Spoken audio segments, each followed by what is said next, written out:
Welcome to Access Ideas, where we share insights and perspectives that spark curiosity, conversation, and inspiration.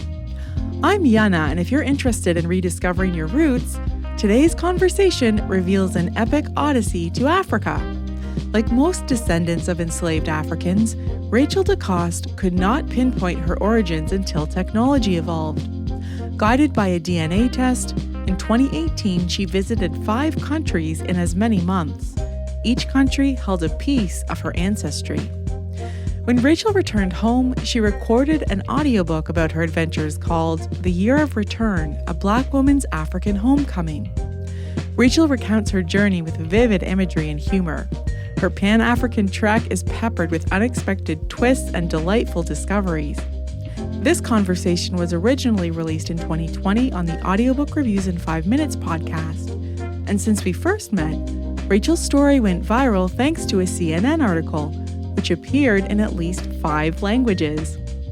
I've included a link to the English article in the show notes, and you'll be pleased to know Rachel is doing well with her family in Ottawa, Canada. Be sure to read the article after listening to this conversation to see how Rachel's journey has continued. And now I bring you Rachel Décoste. Welcome to the podcast, Rachel. Thanks so much for coming on Audiobook Reviews in 5 Minutes. I'm really excited to share your story today. Thanks again. Thank you for having me. You have a new audiobook that you published in February, I believe. It's all about your story, your journey to Africa, to West Africa specifically, and it's based on your DNA test results that you took. You got genetic test results. Tell me a little bit about that experience and then how that led to you wanting to travel to West Africa. So as a descendant of enslaved Africans, my parents are from the Caribbean. I know what island they're from, obviously, but beyond that, we don't really know where we're from. The Haitian folklore says that we're from Guinea and Abomey. Abomey is where the origins of what we call voodoo in North America. And Guinea is just in the folklore. But when you look at the map, there's actually 3 Guineas in Africa: Guinea-Conakry, Guinea-Bissau, and Equatorial New Guinea. And the folklore doesn't say which one. So it's always been a question mark, like what part of Africa did my ancestors come from? We know that there aren't many records. They didn't keep records. And DNA became a way that I could perhaps pinpoint some of the places where I might go where people look like me.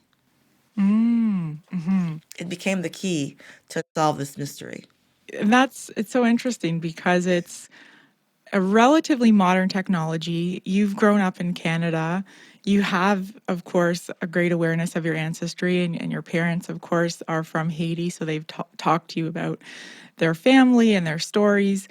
When you think about how you approached your trip, what ideas or preconceived notions did you have about what to expect when you got there in terms of linking who you are and your identity to the ancestry?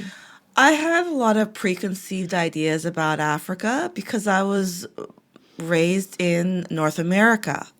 Just like everybody else that's raised in North America, we have ideas about poverty, children with flies on their faces, corruption, violence, political instability, lack of what we would call civilization, meaning they might live in huts. Running water might be an issue, etc. So that's the idea I had. But at the same time, I've met people who immigrated directly from Africa in the past 10 years who tell me that their city had running water, they had electricity, they had sky rises, they speak multiple languages. So there's a duality there that you wonder which one is it. And as far as my ancestry, I wondered what part of Haitian culture might I find in Africa. Having traveled across the Caribbean before that, including South America and Brazil, there are some dishes that I thought were Haitian. And I went to Brazil and I saw the same exact thing with a different name. Oh, wow. And that happened across the Caribbean and South America. And I thought maybe I'll see more of those linkages in Africa.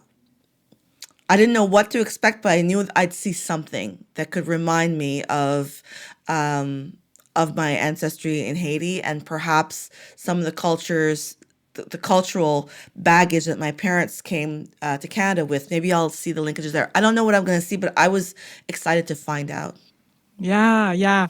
One of the first scenes in your audiobook is you looking at this landscape, and then this music from the Disney movie The Lion King pops in your head, and immediately you feel self-conscious about, oh, this is not African. This is, Elton John. It's a British guy, British white guy.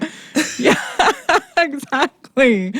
So I found that so funny, but also kind of refreshing because you're painting a very honest picture of what we bring to our experiences. And we're expecting a certain experience typically when we go somewhere, even if we don't even realize it. And this was one of those moments where you realized, oh, I've been carrying this around and here I am. And this music comes into my head. I found it really interesting that you paid so much attention to the detail and the authentic experience of each place. And you share that with listeners. You talk a little bit about the bustling nature of the Ivory Coast and the history of trade. Can you talk a little bit about how you link that back to your own sense of self and your understanding of the world around you? I'm a history buff. And I love to find out what makes people tick, what makes people different, why culturally one part of the country went right, the other one went left. And having learned a little bit about Africa and knowing that many of these countries used to be ethnic groups, and they were split by borders. And so you can see some of the similarities in different countries, and you can also see some of the differences between tribal groups that are still present today. So these are groups, just to clarify, you would see similarities in different countries because these borders had been drawn arbitrarily for colonial reasons, not really respecting the boundaries of the original inhabitants of that land. Exactly. So there are Yoruba people in Benin and in Nigeria. And to this day, because they were colonized by two different European countries, so one was French, one was English, in order to talk to each other, they have to speak Yoruba because they don't speak, they're not bilingual in the Canadian sense, meaning they don't speak French and English. And so there are ways that Africans connect through their international borders. And there's also some differences within countries because obviously some of the ethnic tribes ended up in one country. And some of those differences you could see today, whether it's some of them are tall, particularly tall, some of them are particularly, they have a different shapely. They might have different languages, different religions. And as a descendant of enslaved people, I know that we were all mixed together. So all of them are part of me.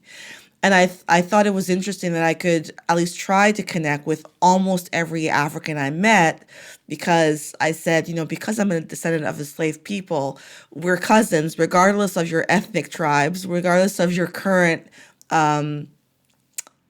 cultural differences within the country. I'm related to both sides. So I'm friends with both sides.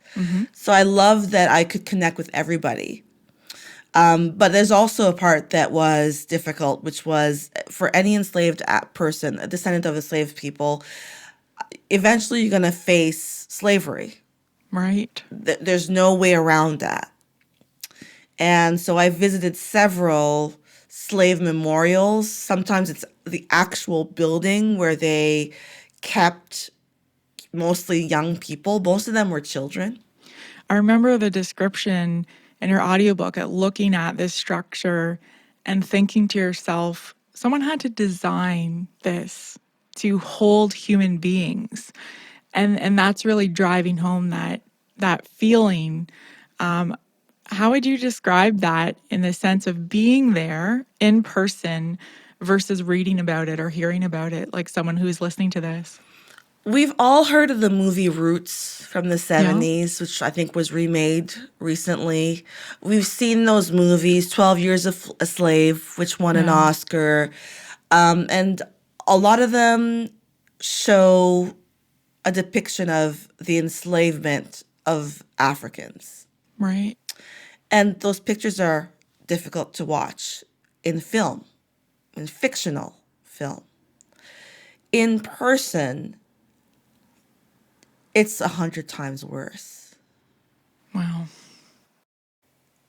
Just the severity of it, the cruelty that was made. And that's when I talked about the person that designed the house with ideas of how can I use the space to best hold people in bondage and punish those who might cry out too loudly or resist. Where will I put them? And they found a space under the stairs. Like the way that they use space to harm people was just hard to watch. And even though there are no actual people that you will see getting enslaved, it's all just the walls. It's very easy to imagine how this functioned when you're physically there. And perhaps the ghosts and the spirits of people who died there are still there, but it was very vivid to me. It's more vivid than the movie. And it was hard to see that. I talk about maybe a Jewish person that might go to Auschwitz, how they might feel at Auschwitz. It's not a pleasant experience, but you go there to see and give testimony to what happened to your ancestors.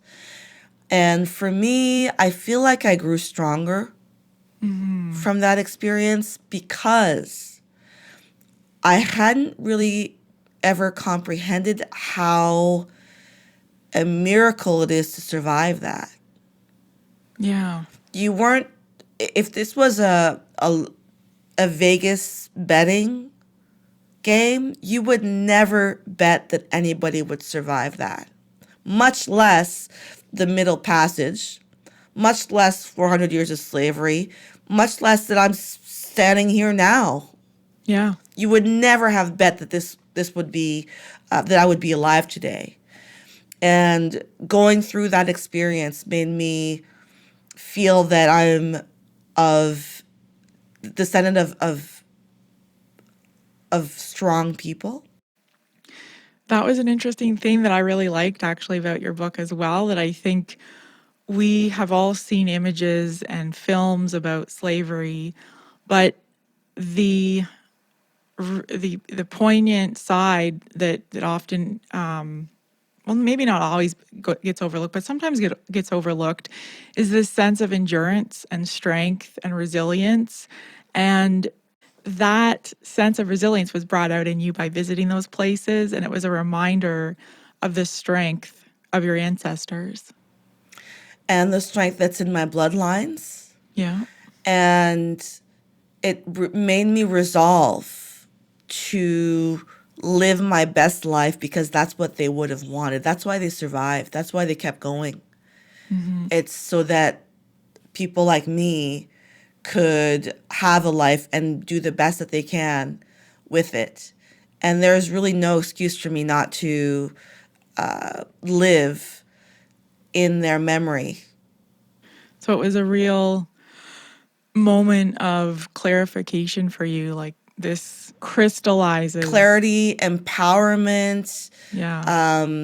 and just pride, really. Pride that I can't believe that my ancestors went through that and survived. I could barely survive visiting.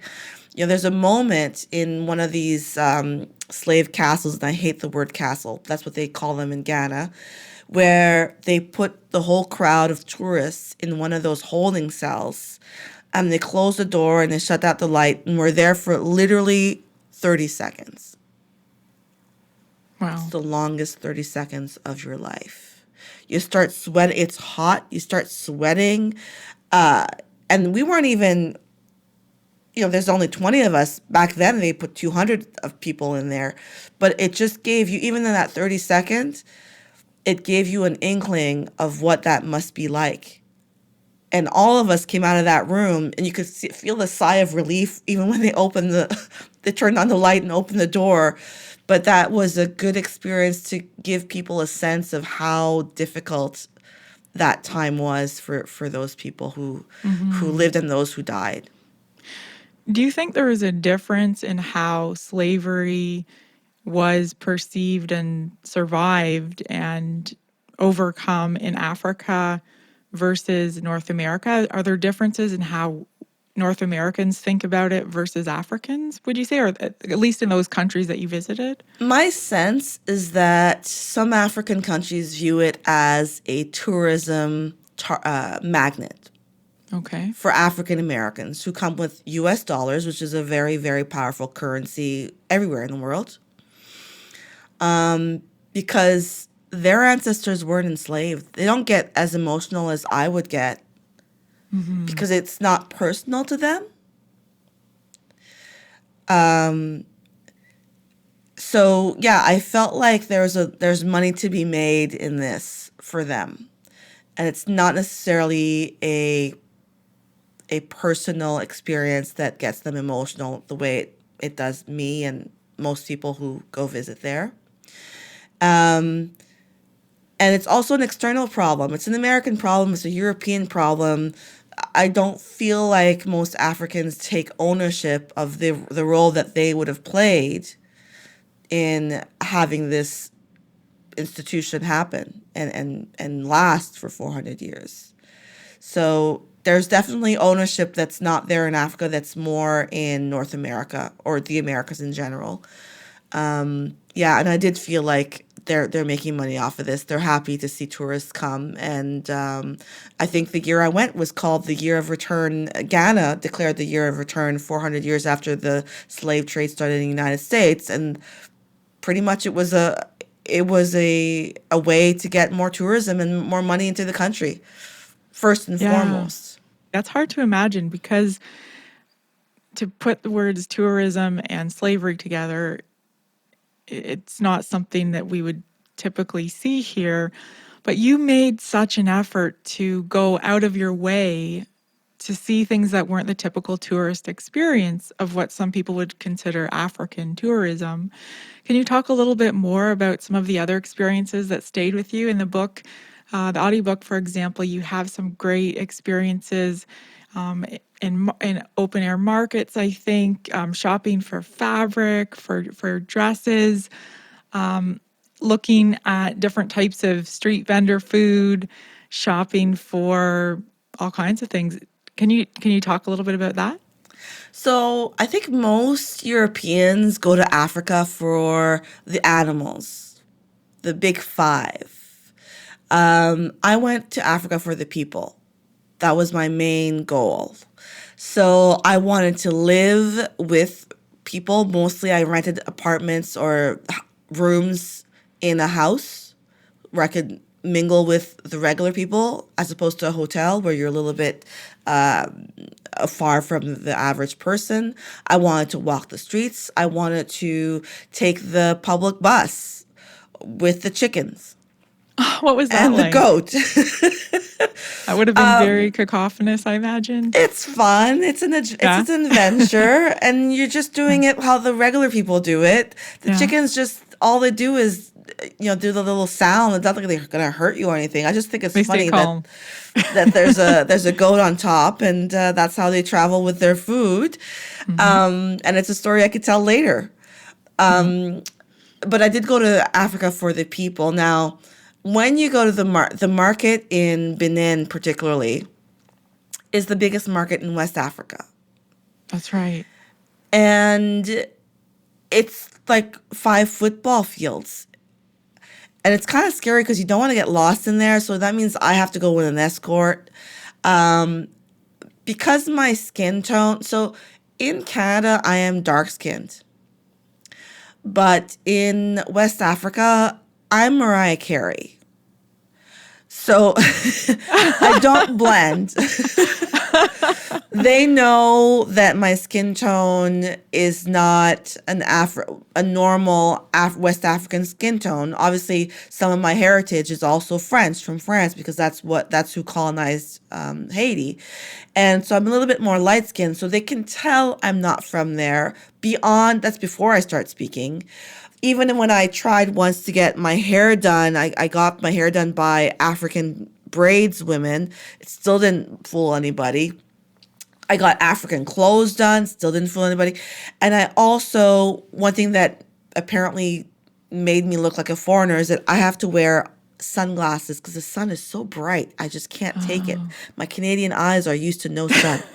So what made you stand out? It made me stand out. So I did go to markets with, especially the big markets, with an escort to go shopping for fabric or food or something special. Shopping for fabric is its own science. They have different quality fabrics. The pattern might mean something. The colors might mean something. And even when you pick a fabric, it might not go with what you'd like to make. Like, for example, if you're making a long dress, some fabrics don't really go with long dresses. Some of them are better for pants. I still don't get it, to be honest. I let the guide me. And to be honest, sometimes he picked fabrics that I was like, I don't like it, but I'll trust you. And when it made it into a dress, it looked nice, but I would never have known. So they know how this works. There's also times where I went to have supper this is in Ivory Coast, which was very organized. They have a section of town for the outdoor, what we would call food trucks, but without the truck. And you pick what you want, and they make it, and they give it to you it's a takeout place. And I remember specifically going to one at around 5 o'clock because that's lunchtime in the United States. I was working for an American company. And I asked for my food, and the woman says, "Just wait a moment." I know where this is going because I've listened to the podcast. I wait a moment and a moment and a moment, and like 45 minutes passed by. Now, I have an hour lunch. Like, I got to get going. I asked the woman, "So, what's going on? Is my food?" "Oh, it'll be ready in a moment." So, for two conclusions. First of all, the way that we employ the English or French language here doesn't necessarily mean the same thing there. The management of time is not the same thing over there than over here.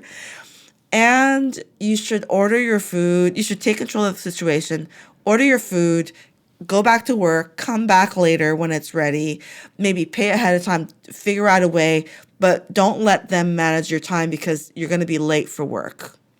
Yeah. And you were on a clock, right? Because you were working on American time, essentially, trying Washington, to keep D.C. pace. time. Yeah. New York time. Yes.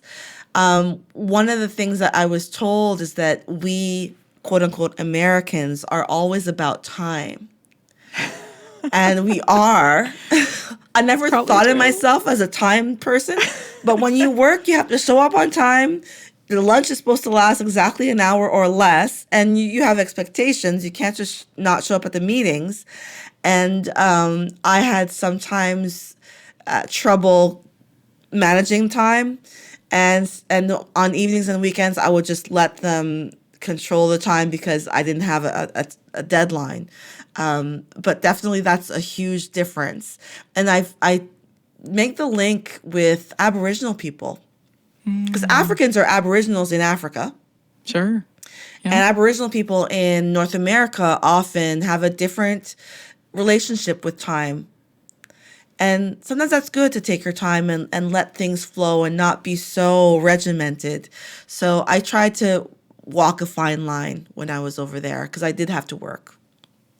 Did you want to keep that balance when you came back? Did you miss the more easygoing approach to time, or was it more of a relief to get back to a scheduled world? I like schedules. I like planning. Okay. I like knowing ahead of time when I'm leaving, when I'm going to get there, what snacks I have to bring so that I don't get hungry on the way. I like planning everything.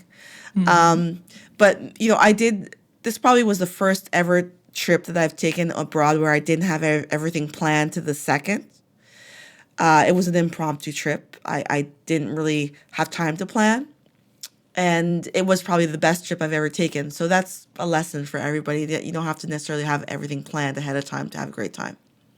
Well, and actually, you took advantage of opportunities as they came up to visit places you might not have otherwise gone. Yeah? Definitely, one of the things you want to do when you're in Africa or any country, the big cities have their charms and their conveniences, but they are often Americanized, westernized. hmm And if you want the soul of a country, you have to go to the interior, to the smaller towns that haven't been affected by colonization or influence of the West. So I took every opportunity to go out to the country, to see smaller towns, to accompany my hosts maybe that's going to see their business partner or their grandma. I'm like, let me go with you, and I want to see the real thing and experience and have a more authentic experience. That was a lot of fun. Yeah, yeah. Well, and one of the things I liked about your audiobook as well is you used music to highlight sometimes the pace of the travel. So the music gets a little bit faster, or there's like cliffhanger moments where it stops. This isn't typical in audiobooks, but I personally thought it added quite a lot to the performance and the listening experience. So when you think about how you're using music to enhance or amplify what it was like to travel, can you describe a little bit about that choice and why you used music to bring to life your experience? I will give all credit to my producer, Think Audio. He's the one that had that idea.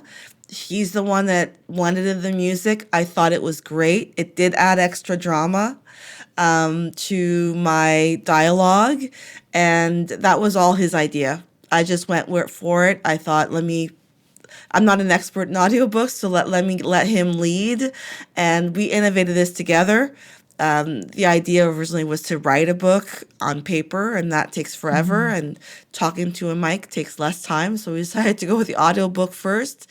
And it's been a success. But that was really his idea, and I loved it. I love it too.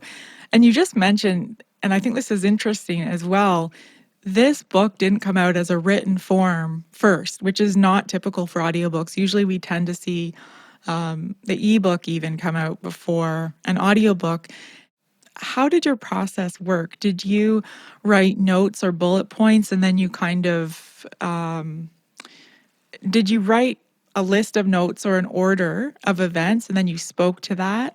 Or did you have a script that you used? How did you record the audiobook? This was a fly by the seat of your pants operation. So the whole reason this even came about, the audiobook, is that first I blogged or Facebooked my trip to Africa while I was there.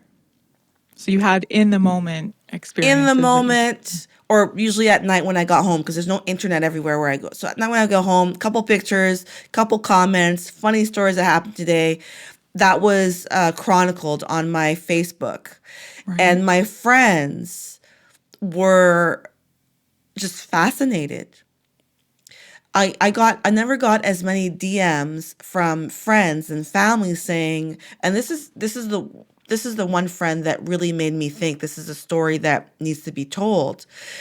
She's a friend from university. She's from small town Ontario, not the biggest world traveler at all. Not interested in going to the third world at all.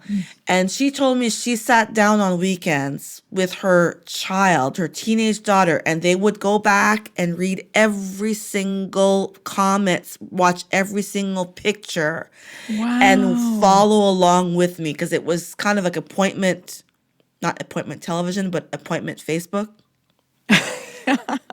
And I thought, wow, if she's interested, and at bated breath, this is a story that goes beyond race, beyond cultures. So I thought, let me write a book about it. When I came home, I shared even more details with my friends and family, and I would hold court for like an hour. Wow. And so a friend of a friend who's friend with the audio producer talked about my story, and he says, this is so fascinating. I had to meet this woman. We met through internet because of COVID.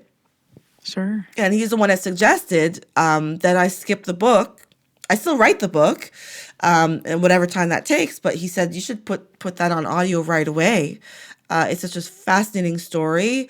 He was interested personally, and that's how it came to be. And I said, let's go for it. So we came to my house. We created a studio out of a closet. And I spoke in the dark for 6.5 hours, pretty much chronologically. Mm-hmm. And sometimes I would forget something and I would say, okay, let's go back to Togo and talk about this. I forgot this detail that was interesting. And he put that all together into an audiobook. Well, I would never know because it sounds so professional. I wouldn't think this is someone reading in the dark in their closet, ad lib. So if anyone's interested, I definitely encourage you to check this audiobook out. It's on Rachel's website. I'm going to link to it in the show notes as well.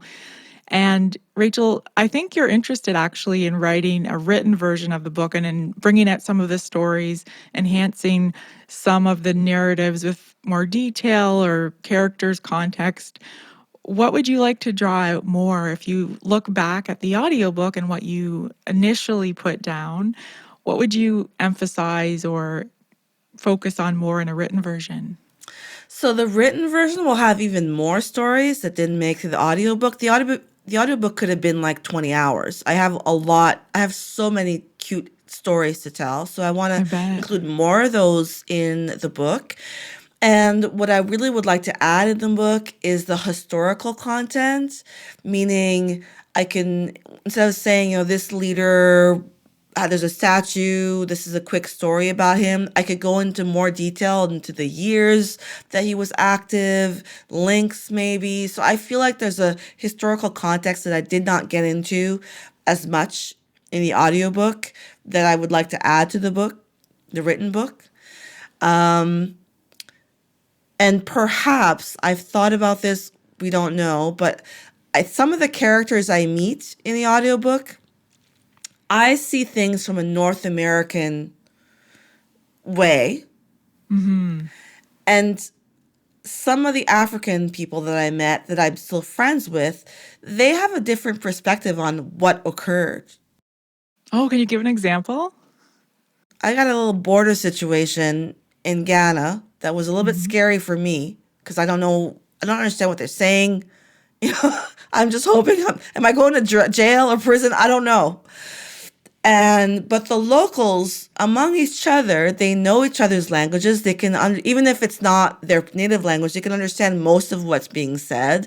There's eye contact and innuendo that they understand among themselves. And I don't understand anything. Okay. And now that I've spoken to people that were present at my little border issue, they have a whole different perspective on what happened. Yeah. And I think that might be interesting to add in the book to see, this is the North American way of seeing this incident that was scary. And this is the local version that might be actually funny because they know that perhaps this is a bit of theater. They know that somebody might be watching, that they can't just let you go because the boss is there. Mm-hmm. Had you gone a couple hours before or after and the boss wasn't there, you would have just, paid $5 and moved on. Right. So there's a lot of those things where in hindsight, now that I've spoken to people, they're like, that's not really what happened. This is what. Interesting. And I think that would be cool. You mentioned that sense of, being detained almost. And I was detained. I was not allowed to move. You weren't allowed to go. I interpreted it that you were feeling a little scared, like, where's this going? So it would definitely be interesting to hear a perspective that indicates, actually, this was just a bit of theater. probably you would have gotten out in a few minutes. You would have gone on your way. That would be interesting. Or they were never going to arrest you. You were never going to go to prison. Yeah. That wasn't you were never in danger. Exactly. But I don't know that at the time. I'm just wondering, Sure. Oh my God, am I going to call my parents long distance? They're going to fly all the way out here to save me. They're going to be so mad. Oh no. We told you to stay out of trouble all the way in Africa. So all's well that ended well. Nothing bad happened. But at the time I was scared. As I explained in the audiobook, I was very fearful. Well, thankfully, it was not anything to be afraid of in the end, and you did learn that eventually. I just waited it out for a couple hours, and then everything was fine. But I at the time, I didn't know. Yeah. And you were traveling much of the time, or at least in the audiobook, you talk about your travels with someone very special that you developed a much closer relationship with. But at the time when you first met, Honoré, and I'm saying it with an English accent, apologies for my lack of French accent there, you initially thought this is a person I can trust as a guide because he was receptive to your feedback. Initially, he had an opinion, I think, about a relative who was in Canada, and you had explained to him that maybe his ideas about what it meant to move to Canada wasn't quite what he thought.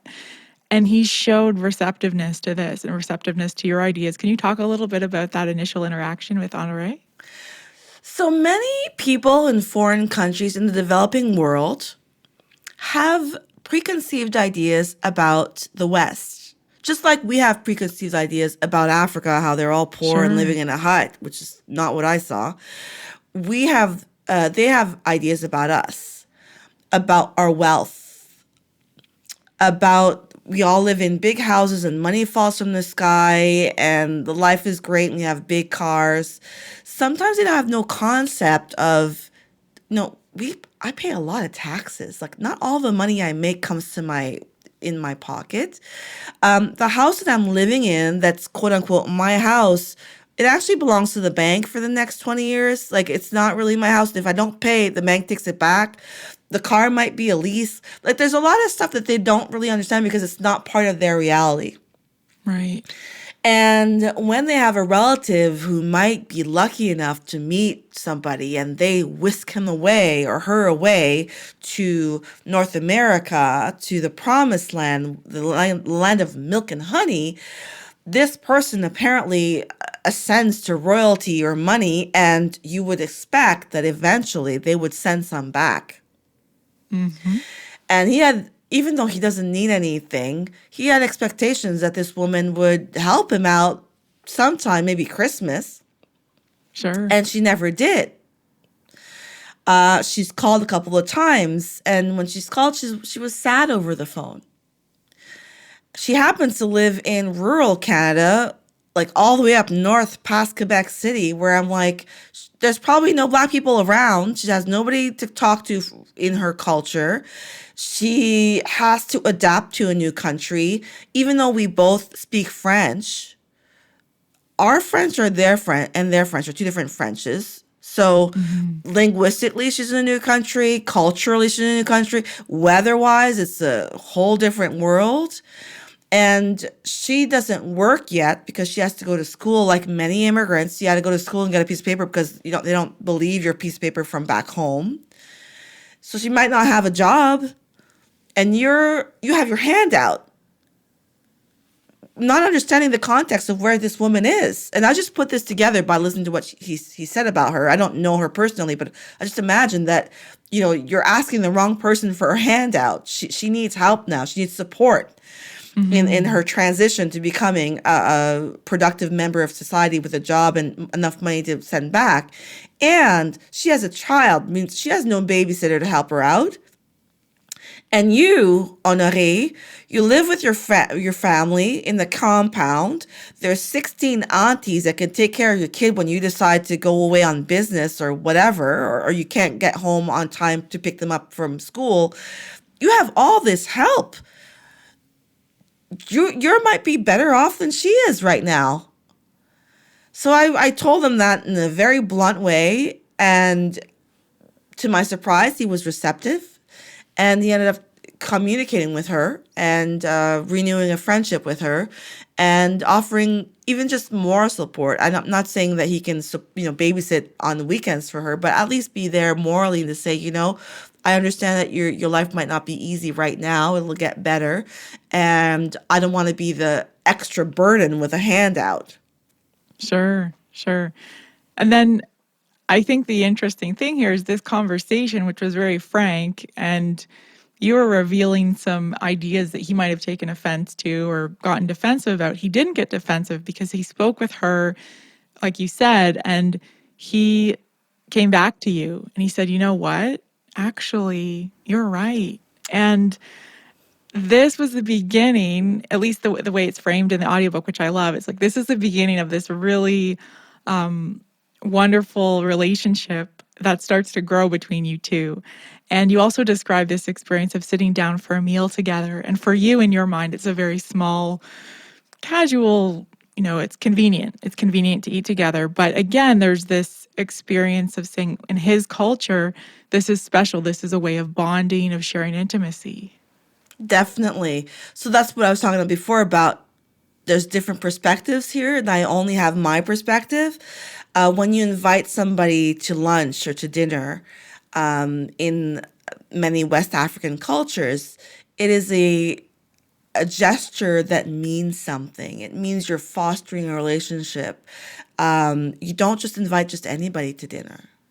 Right. Whereas for me, I'm like, you're here, I'm here, I got time. Let's just, you're not going anywhere. Why don't we just sit down? It doesn't mean anything at all to me. And I don't want to give away the spoiler, so tell me if you want to cut this out. But I think it's so romantic that you and Honore end up getting married. And this is just such a wonderful surprise. I was not expecting this in the audiobook. And you talk a little bit about that experience, and I don't want to give away too much for listeners because I think they should listen to this book for themselves and experience it. You had said many times throughout the book, I'm an independent woman. I don't need to have a husband or children, because you'd been asked about this, of course, by many people in Africa, men especially. And you ended up with the love of your life. Yes. You say it's a surprise in the audiobook. It was a surprise to me, too. Mm-hmm. I told the story as I lived it. It was a shock to me, too. I'm not looking for love. I'm not looking for a partner. I'm good. Yes. And he just literally fell on my lap. Literally just fell on my lap on the sidewalk when I was asking just a stranger for directions. And that blossomed into a relationship. I love that we met and were in a working relationship at the beginning. Mm-hmm. It reminds me of Bridgerton, actually, if I'm being honest. Netflix, where they're just business. It's strictly business. We don't like each other. It's not even a thought in anybody's head. It's just a business relationship. And I think that gives room to be honest, to be yourself, your authentic self, when you don't have to try to impress anybody, when there are no expectations. And, I walk around without makeup. I don't care. I'm not trying to impress you. And he's not trying to impress me either. And through that being authentic, I think that's when we can be, you can get to know somebody for real very quickly. Yeah. Yeah. And that's what happened. I love that, because initially, as listeners, we're hearing about you travel while you're working, and it ends up being this incredibly personal experience for many reasons, but especially because of this wonderful relationship. And so happy for you. That's a wonderful way to wrap up the story. I want to revisit the idea of modern technology. You take a genetic ancestry test, and technology plays a key role in your life and career. And listeners might not know this, but you actually helped lead the Congressional App challenge during the Obama administration. And how do you see the role of technology in your life and work? And maybe before we go on, I'll explain to listeners that the Congressional App Challenge is in the United States. It's designed to engage student creativity and encourage their participation in science, technology, engineering, and math, or STEM, education fields. And it's a nationwide event. And so you were traveling around the United States before you went to Africa as part of your job. And you've had all of these different experiences with technology and with people from all walks of life. Can you talk a little bit about that and bringing it all together, bringing about the idea of technology and authenticity and identity? So I am a software engineer. That was my first career. I have a That's degree in right. computer science. And I ended up being the national director of the Congressional App Challenge, where I, on behalf of Congress, promote computer science across the United States, all 50 states, which was exciting. And I would link it to the DNA test. If it wasn't for DNA technology, there would be no way for me to find out where my ancestors are from. Exactly. The records have been lost or were never taken or have been burnt in the case of some African places where they just burned it down when they left. Yeah. So there are no records. If it wasn't for technology, I couldn't even take this trip Right. to Africa, knowing where I was going, choosing countries where I was from. And technology also allowed me to rent out my place in Washington, D.C. through the internet. I got a subletter for 6 months. And it also allowed me to work full-time remotely. Pre-COVID, this was kind of an arrangement that wasn't normal, right? And Exactly. through technology, having the internet access in West Africa, I was able to work. So technology plays a role in my life, in my career, in this story. And it's a positive for me, at least. It's been a positive way to enhance my life, really. Whether it's my career, whether it's the DNA test, whether it's even being able to take out my BlackBerry and take pictures as I'm traveling through the country, and almost all the pictures I have are from my phone. I didn't actually have a big camera. So all of that is thanks to technology. Technology brings us together. I think it brought a lot of people together when they were following me on Facebook. That's right. So technology has made the world smaller, and it got us connected, I think, in ways that weren't possible 20, 30 years ago. Yeah. Technology is how I got to do this audiobook with right. that's how I distribute the audiobook. It's through the internet. There's no store that has it. You have to go through online. So technology's been really a driving force in every one of these adventures. Yeah, it's opened up so many doors for you and for many people, of course. And after your travels and the perspective that you've gained from that, what are some of the limitations you see us placing on the role of technology or on ourselves in North America? And how would your experience and travel frame that perspective? So technology does have limitations. As I said before, being there physically in those spaces where your ancestors walked cannot be digitalized. No. And so there is room for that in-person experience. The conversations I had with everyday Africans, where we talked about our lives, our shared history, the political issues that are happening in Africa, you can't digitalize that. That couldn't have happened on Facebook. Sure. Certain places No. actually they're not comfortable speaking truth to power online because there might be consequences. But when you're at dinner or sitting on the porch at night conversing with the guard, that's when he feels comfortable telling you some of his real life challenges and hopes and dreams. So technology does have its limits. It's a key. It can open the doors, but then you have to walk in. Yeah. Do you see us limiting our use of technology or using technology in a way that limits us, though? Like maybe there's a way we could be using technology to connect differently that we're not using because we think of technology for certain purposes and we're used to using that. So, for example, technical people, the stereotype is, the hoodie wearing person, usually a guy in Yeah. Silicon Valley. You traveled in all kinds of places. I'm not limiting just to your specific travels in West Africa, but throughout the United States, and you saw so much enthusiasm and appreciation for what technology can do. Yes. So my job in the United States, working for United States Congress, it was a non-partisan job.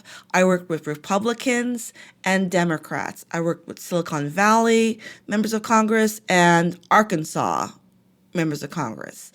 Coming into that position, I had preconceived notions about which members of Congress from what parts of America would be more enthusiastic about promoting computer science among their youth. And I was wrong. Number one, tech today is not just your phone made in China and the apps that are from Silicon Valley. Technology is everywhere. It's in the bank, the teller, the ATM machine that you use all across the nation. It's in even rural areas. When we think about farming nowadays, a lot of farming has been digitalized, meaning we don't just water crops whenever. We have technology taking in the weather patterns and whether it'll rain tomorrow, so you can be more efficient with your water usage. Sometimes some of these machines that are managing the crops are actually big robots that they program to go around the crops and water or fertilize or something like that. So there's technology in almost all facets of our lives. There's the medical field is digitalizing a lot of operations that are done remotely nowadays through robots. So it's getting to be pervasive in everything that we do. Mm-hmm. And I was happy to see that rural America is also, and Republican, usually rural means Republican in most of the United States. Sure. They're just as enthusiastic about having youth adopt this knowledge as the people in New York and Silicon Valley and Houston. That was a refreshing thing to see, because I think, and this is what I used to say all the time, is that I'm trying to promote the idea that we want our youth to have the skills for the jobs of tomorrow. This wave is not going to end anytime soon. And we don't just want China and Korea to be building the tools. We want to have our people also be at least tech, not just tech savvy, but having the knowledge to build their own. Mm-hmm. And I also saw that in the developing world. I think some people might have heard of M-Pesa, which is a way to use telephone, older telephones to send money and pay for bills. So that's the way that they're using technology over there. And I'm sure as they get more and more digital, they'll use hopefully they'll have more ingenious ways of using technology to make their lives easier. There is a fear that we become so tech dependent that, when we have a power outage, a flood, and we have no power for a couple of days or months, that, some of us can't function. That's a little bit worrisome. But generally, I think it's a good thing that we're getting more efficient and more transparent using technology. Yes, absolutely. And you've talked a little bit now about your past in terms of your career and your focus, as well as your travels and your personal journey. So I'd love to hear what's next for you. Talk a little bit about your next projects. Yeah. Well, the good news is the first chapter of my book will appear as a short story in the upcoming Chicken Soup for the Soul. The subtitle is I'm Speaking Now. Black Women Share Their Truth in 101 Stories of Love, Courage, and Hope. That comes out in June. That's the next big thing I'm doing. Aside from finishing writing my book, I will be, hopefully after COVID, there's going to be more traveling. with my spouse and my child. We'd love to see the Caribbean, maybe even go to Haiti to see the linkages that he might feel going to a country that his ancestors would have populated all those years ago. And just enjoying being a mom and enjoying life, really. I'm a homebody. I like just doing regular things, skating on the canal or jogging along the canal. I'm a soccer mom now. No way. And the next big thing that we have circled on our calendar is the World Cup when it comes to North America in 2026. Oh, well, we should definitely be clear of COVID by then. Yes. Fingers crossed. Yeah, I'm super excited to see what you come out with next. I'm sure it'll be interesting. I was looking at I think, was it your Twitter profile? It was one of your public profiles, but did you found a fan club as well? Yeah. Oh, did I not say that in technology? I don't know if you care. So back in 1995, when I arrived at the University of Guelph the first day, it's like the day after Diana died, Princess Diana. And I've heard of this thing called the internet. No, it was called the World Wide Web. The World Wide Web, yes. So I heard about it. And within the first week of being on campus, I said, show me where this World Wide Web thing, I want to see what it is. Back then, it was a lot of black and white texts. And if you got this new browser called Netscape, you might see some pictures. Being in the computer software engineering discipline, I thought, this is technology. I should probably figure out what this is. It might become something in the future. Let me learn HTML, which is the language that you create websites with by hand. Mm-hmm. I taught myself HTML. The University of Guelph gave every student free web space on which they could put web content if they want. So I activated it, put some web content on there. But what am I going to talk about? I'm not going to talk about myself. I'm going to talk about my favorite person in the whole world, which is Whitney Houston. So I started a Whitney Houston fan website. This website became the biggest Whitney Houston fan site on the internet. I got millions of hits. At a certain point, they were I was taking some 30% of the web traffic of the whole entire University of Guelph was from my Whitney website. No way. They just didn't have a lot of other website at the time. Mine was the one that came up when you searched on Yahoo. This is before Google existed. Yes. And I had hits coming from across the world, like Europe, Middle East was big on Whitney Houston. You name it, it was me. And it grew into a huge enterprise. And I got to be on some American magazines because of it, namely Us magazine. That's the biggest one I appeared in. Back then, you had to get your entertainment news by buying a magazine. Oh, it was a weekly magazine. Yeah. So I was in one of those magazines. They talk about how this is really interesting. The article, 1997, June, I believe. The article talked about this new phenomenon called fan websites. A new phenomenon. And they listed a whole bunch of them. There was Trekkie websites and fan sites for whoever was a big star back then. And the last paragraph of this article starts with, quote, like the beach variety, web surfers tend to be white and male. This is why Rachel Décoste, a 20-year-old software engineering student in Canada, stands out because she's black and she's a woman. She's somewhat of a pioneer. And then they talk about my Whitney Houston fan site, how I've never heard from her. A week later, I got an email from Whitney. I died. Oh, what did she say? She said, I saw your article. I consider you a friend of mine. Thank you for being a fan. I died. Oh my gosh. What a moment. So, yes, technology is the key to everything. Yes. Oh, I love that story. So it started very early for me. And if I want to go, since you're recording, I'm going to go.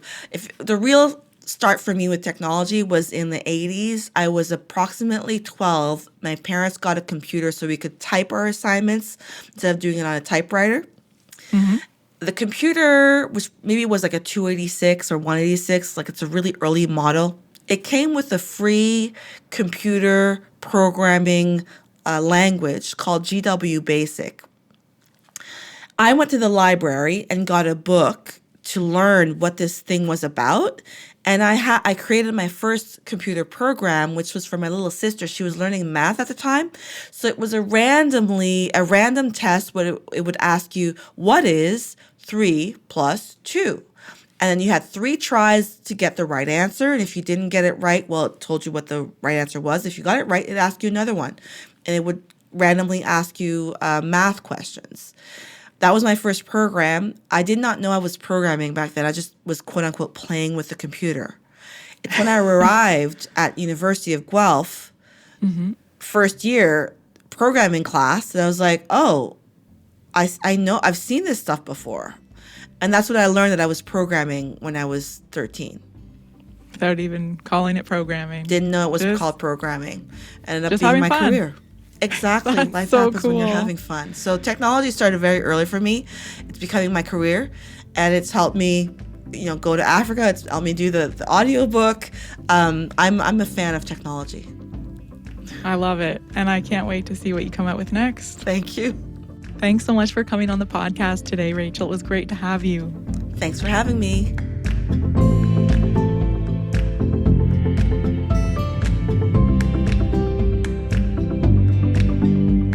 If you love Access Ideas, we'd love for you to subscribe, rate, and review us on Podchaser via the link in our show notes, or wherever you happen to listen to podcasts.